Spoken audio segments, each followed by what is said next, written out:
தமிழ்நாட்டில் வந்து யார் முதலமைச்சராக இருந்தாலும் எங்களுக்கு என்ன அப்படின்னு சொல்லி விட்டுறவும் முடியாது. காரணம் என்ன அப்படின்னு சொல்லி கேட்டால், தமிழர்களில் பெரும்பகுதியான தமிழர், பெரிய அளவிலான தமிழர் வாழ்கிற இடமாக வந்து இந்தியா, தமிழகம் வந்து இருக்குது. எங்களுக்கு இலங்கையில் உள்ள தமிழர்களாக இருக்கலாம், மலேசியாவில் உள்ள தமிழர்களாக இருக்கலாம், இல்லை ஏனைய நாடுகள் கடந்த ஏராளமான எல்லா நாடுகள்லையும் இருக்கிற ஒரு தமிழர்களுக்கான ஒரு பலமான அரசாங்கமாகவும், அதுவே ஒரு ஏதாவது ஒரு பிரச்சனை வரைக்குள்ள கேட்கக்கூடிய மாதிரிக்கும் கதைக்கக்கூடிய மாதிரிக்கும் உணர்வுள்ள தலைவனும் வந்து வேணுமென்றது வந்து எல்லாற்ற ஒரு தேடலும்.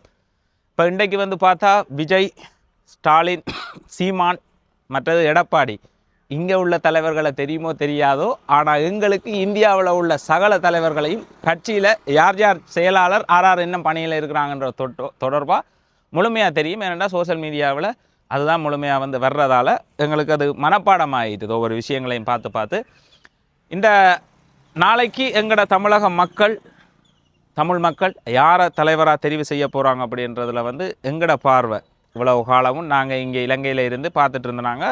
எல்லா அரசியல் பிரச்சாரங்களையும் பொறுமையாக இருந்து பார்த்து கொண்டு இருந்தாங்க. என்ன மாதிரி யார் யார் என்னென்ன சொல்லி நம்ம என்ன மாதிரி நடக்குது அப்படின்னு சொல்லி பார்க்கக்குள்ள எல்லாரும் நல்ல கொள்கையோட வரினம். விஜய் வந்திருக்கிறார், எங்களோட புது வேட்பாளர். இப்போ மாற்றம் ஒன்றே மாறாதது. இப்போ மாற்றம் தான் முக்கியம்.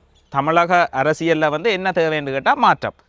இரண்டு கட்சிகள் மாறி மாறி மாறி மாறி மாறி நீண்ட காலம் ஆட்சி செய்து அவைகளுக்கு நீங்கள் திரும்ப ஓட்ஸ் போட்டாலும் அவங்க வந்து அதே மாதிரி தான் இருக்க போகுது. அப்போ ஆட்சி மாற்றம் வேணும். இலங்கையில் ஒரு ஆட்சி மாற்றம் நிகழ்ந்தது, இரண்டு கட்சிகள் இது செய்து வந்து. ஆனால் இன்றைக்கு பார்த்தா பொருளாதாரத்தில் முன்னேற்றம் அடைஞ்சு கொண்டு இருக்குது இலங்கை. அது வந்து ஆட்சி மாற்றத்தின் ஊடாக ஒரு நாட்டை நேசிக்கிற தலைவன் அடிப்படையில் இருந்து அரசியலில் ஊறி இந்த அரசியலில் இப்படி ஒரு மாற்றத்தை நான் நிகழ்த்தோணும் அப்படின்னு சொல்லி நினைச்சு வந்த ஒரு தலைவன் இலங்கைக்கு ஜனாதிபதியாக வரைக்குள்ள அவர் இப்போ அதை பொறுப்போட செயல்படுத்தி கொண்டிருக்கிறார். அதுபோல் இந்தியாவிலையும் வந்து நாங்கள் வந்து பார்க்குறது வந்து உணர்வுள்ள தலைவனை இந்திய மக்கள் தெரிவு செய்யணும். இப்போ நானும் ஒரு விஜய் ரசிகன், விஜய் ஒரு தீவிர ஃபேன். விஜய் தோற்று நிற்கிறத இந்த மனம் வந்து ஏற்றுக்கொள்ளல. அவர் எலெக்ஷன் வந்து தோற்று. ஆனால் விஜய் வந்து ஒரு முதலமைச்சர் ஆனால் ஒவ்வொரு டிவி ஷோவிலையும் அவர் எங்கே போய் கலந்து கொண்டாலும் நாங்கள் அவர் கோவப்பட்டாலும் ரசித்து பார்ப்போம், சிரித்தாலும் ரசித்து பார்ப்போம். ஏனென்றால் அவரை ரசித்து பழகிட்டோம்.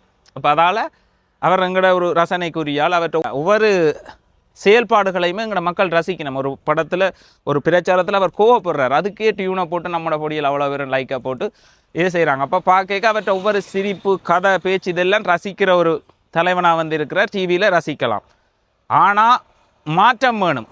ஏற்கனவே ஆட்சி செய்த ஆட்சியும் இப்போ இருக்கிற இந்த மாற்றம், தமிழகத்தில் ஒரு மாற்றம் அப்படின்னு சொன்னால், தமிழகம் உண்மையிலேயே வேறு இதுகளோட பார்க்க பின்தங்கி தான் இருக்குது. எந்த ஒரு முன்னேற்றமும் காணையில். அந்த முன்னேற்றம் ஏன் காணையில் அப்படின்றத வந்து வடிவாக ஆழமாக யாராவது நீங்கள் தேடி பார்த்தீங்களான்னு கேட்டால், அண்ணன் சீமான் சொல்கிற மாதிரி இலவச அறிவிப்பு எல்லாருமே போட்டி இலவசத்தை அறிவிக்கிறாங்க. உனக்கு 5000 தானம் 10,000 தானண்டா, இத்தனை கோடி மக்களுக்கும் இவர் இவ்வளவு கொடுக்க முடியுமான்னு சொன்னால் எடுத்தால் தான் கொடுக்க முடியுமன்ற ஒரு கட்டமைப்பு இருக்குது. எடுக்காமல் கொடுக்க இயலாது.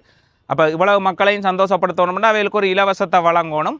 ஒவ்வொரு வருஷ தேர்தலுக்குமே காசு சேர்த்து வைக்கணும். ஏன்னா கடைசி நேரத்தில் மக்களுக்கு அள்ளி கொடுத்து சந்தோஷப்படுத்தணும். அந்த தலைவர்களில் பிள்ளையா, இப்போ ஏற்கனவே ஆட்சி செய்து கொண்டிருக்கிறவையில் பிள்ளையாண்டா இல்லை மக்களில் தான் பிள்ளையாண்டுவோம். மக்கள் இலவசத்தை இப்போ எதிர்பார்த்திருக்கணுமோ அது வரைக்கும் இந்த நாட்டில் மாற்றம் செய்யலாது.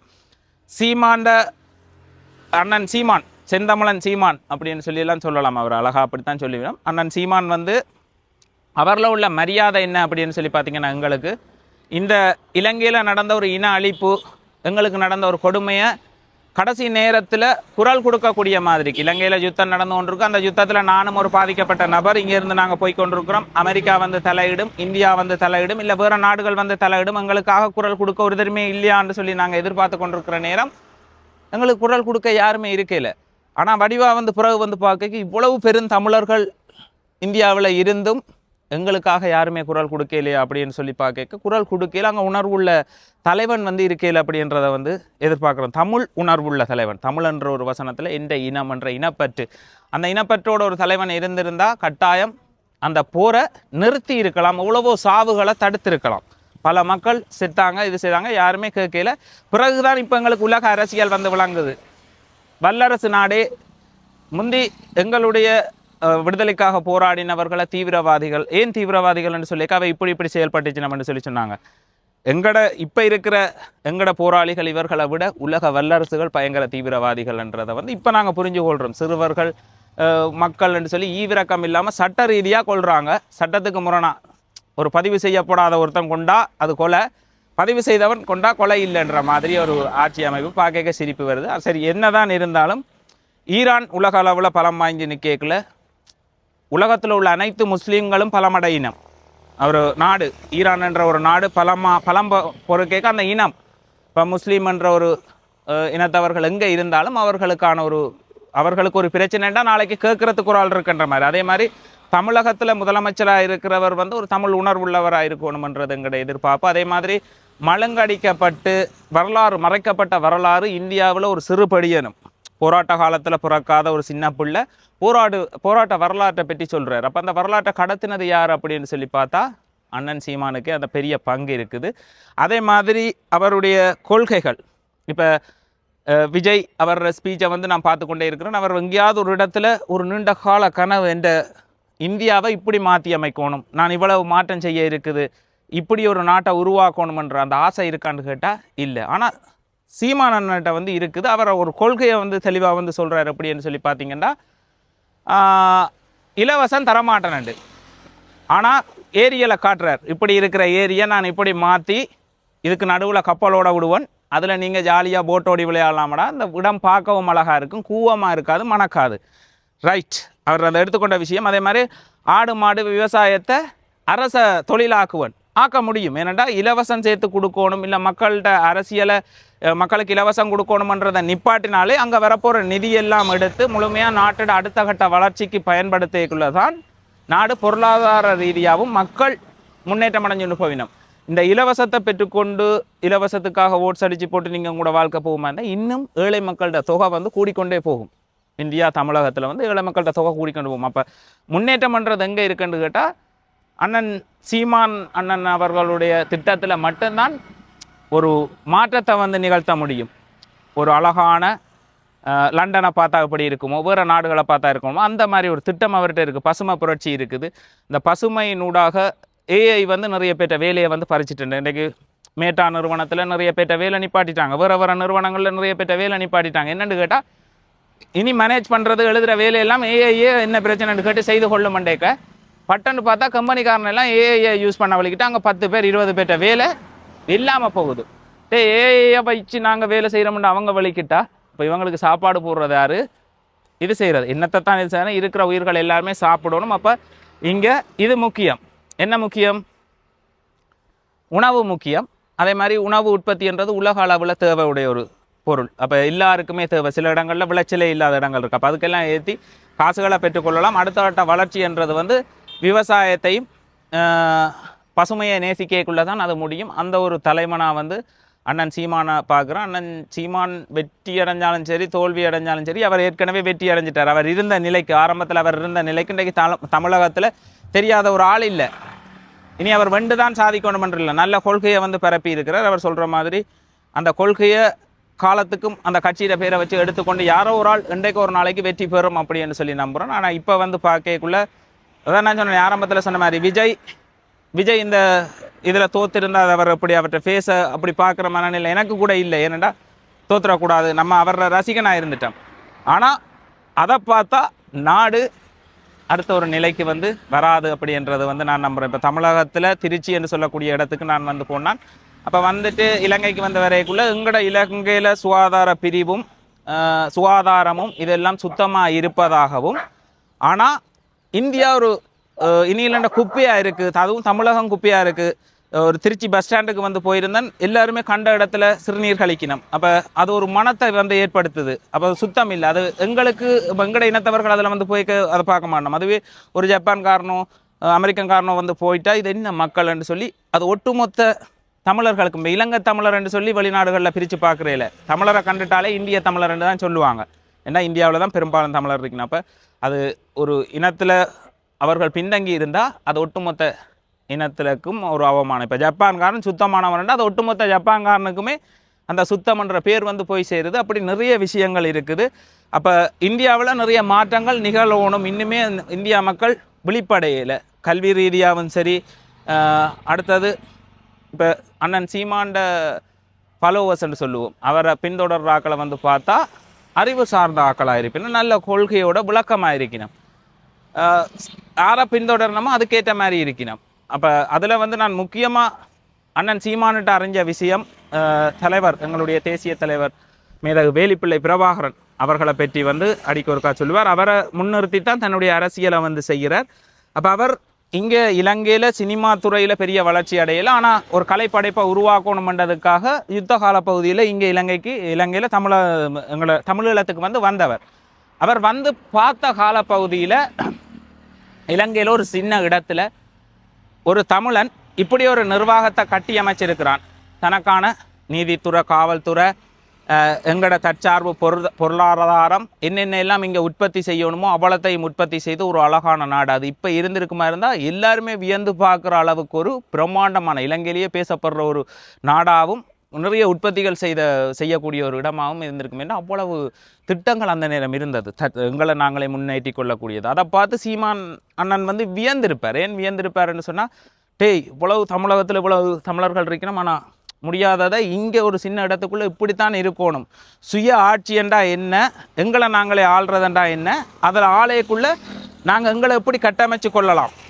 இன்றைக்கும் நான் ஜெயிலில் வந்து போயிட்டு ஜெயிலில் இருக்குது பார்க்க நல்ல திறமையான பொடிகள் எல்லாம் ஜெயிலுக்குள்ளே இருக்கிறாங்க. நல்ல எல்லாரும் பார்த்தா ஒவ்வொரு டேலண்ட், வெளியே உள்ள ஆக்களை விட டேலண்ட் பர்சன். அந்த டேலண்ட் இருந்தபடியே தான் ஏதோ ஒரு குற்றங்களில் போய் குற்றத்தில் செய்துட்டுனா குற்றச் செயல்களில் ஈடுபட்டாக்களா. அதுவே நான் யோசிச்சேன், இப்போ எங்களுக்குன்ற ஒரு தனி அரசாங்கம் இருக்குமா இருந்தால் தலைவர் இருந்திருப்பார். அந்த உதாரணமாக அவ்வளவு படியலையுமே தன்னை கண்காணிப்புக்குள்ளே எடுத்து திரும்ப ஒரு மாற்றம் செய்து அவர்களுக்கு நல்ல துறைகளை கொடுத்து அந்த துறைகளில் அவர்களை மேலோங்கி வர வச்சு அடுத்த ஒரு நிலைக்கு எங்களோட சமூகத்தை கொண்டு போயிருப்போம். அப்படியே ஜெயிலில் வச்சுட்டு அவனை திரும்ப விட்டு அவனை குற்றச்செயல் செய்ய விடுறதில்லை. முழு பார்வை, முழு கண்காணிப்பு, தன்னை கண்காணிப்புக்குள்ளேயே எடுத்து நீங்கள் எல்லாம் வாங்க, இதுதான் உலகம், இப்படித்தான் நீங்கள் செய்யணும், இதுதான் உங்களுக்கு தொழில், இதை கற்றுக்கொள்ளுங்க, இதை நீங்கள் முன்னேறுங்கன்னு சொல்லி அவங்களோட திறமையை முழுமையாக பயன்படுத்தி எங்களோட நாட்டோட வளர்ச்சிக்கும் எங்களுக்கும் சரியாக வந்து பயன்படுத்தி இருப்போம். அப்போ இதுகளெல்லாம் யோசிச்சு பார்க்க எங்களுக்கான ஒரு ஆட்சி இதுகள் வந்து இருக்கணும். அதைத்தான் அங்கே இந்தியாவில் அவர் செய்ய நினைக்கிறார். இங்கே பார்த்த கனவு உலகத்தை தான் இன்னுமொரு கட்டி எழுப்பி எங்களுடைய தலைவர் கட்டி எழுப்பி காட்டின அந்த உலகத்தையும் அந்த நிர்வாகத்தையும் அந்த காவல்துறை கட்டமைப்பு, இங்கே நடந்த சட்டத்துக்கு முரணான எந்த ஒரு செயல்பாடும் இல்லாமல் அந்த சட்ட ஒழுங்குகள் இதுகளெல்லாம் பார்த்து அவர் ஒரு ஆசைப்பட்ட மனிதர். இது மாதிரி நானும் இந்தியாவில் உருவாக்கலாம், தமிழக மக்கள் எல்லாம் ஒத்துழைச்சா நாங்கள் இப்படி எங்களுக்குன்னு ஒரு ஆட்சியை உருவாக்கி எங்களை நாங்களே ஆள்றதுன்றா என்ன அப்படின்றதை இங்கே வந்து அவர் கற்றுக்கொண்டுட்டு போயிருக்கிறார். அதை அவர் செய்ய முற்படுறார், அதைத்தான் அவர் எடுத்துக்கொண்டு போகிறார். அதே மாதிரி இங்கே நடந்த ஒரு நான் சொன்ன இனப்படுகொலையை எல்லா தமிழர்கள் மத்தியிலையும் ஒரு குறிப்பிட்ட தமிழர்களுக்கே தெரியும்படியாக இருந்த ஒரு விஷயத்தை ஒட்டுமொத்த தமிழகம் அடுத்த ஜென்ரேஷனுக்கு கடத்தி விட்டுருக்கிறார். அதில் பெரிய பங்கு அவருக்கு இருக்கிறதால அவரை நாங்கள் எப்போவுமே இலங்கை தமிழர்கள் பார்த்திங்கன்னா கூடுதலாக அவருக்கு வந்து ஆதரவு அளிப்பினோம். ஏனெண்டா நாங்கள் வலி சுமந்த மக்கள். அவர் இருந்தாரண்டா நாளைக்கு எங்களுக்கு ஏதாவது ஒரு பிரச்சனை அநீதி இழைக்கப்பட்டாலும் குரல் கொடுப்பார், கதைப்பார். அந்த நேரம் நாங்கள் யுத்தத்தால் கொல்லப்பட்டு கொண்டிருக்க இந்திய மக்கள், இவ்வளவு தொப்புள்கொடி உறவுகள், இவ்வளவு தமிழர்கள் இருந்தவர்கள், ஆனால் யாரும் இறங்கி இந்த யுத்தத்தை நிப்பாட்டுங்கன்னு சொல்லி தமிழகத்தில் அங்கங்கே போராட்டம் செய்து அங்கே ஒரு பிரச்சனை வந்திருந்தால் இந்திய கவர்மெண்ட் தலையிட்டு இதை வந்து நிப்பாட்டி இருக்கும். ஆனால் அந்த நேரம் இருந்த தலைவன் உணர்வுபூர்வமான தலைவனாக இல்லைன்றதாலையும் அதாலேயே நாங்கள் கொல்லப்பட்டோம். அவ்வளோ பேர் எங்களோட உறவுகளை நாங்கள் வந்து கடைசியாக இலங்கை அரசாங்கத்தால் என்ன முடிவு எடுக்கப்பட்டதோ அதன்படி நாங்கள் எங்களோட இதுகள் வந்து மலங்கடிக்கப்பட்டது.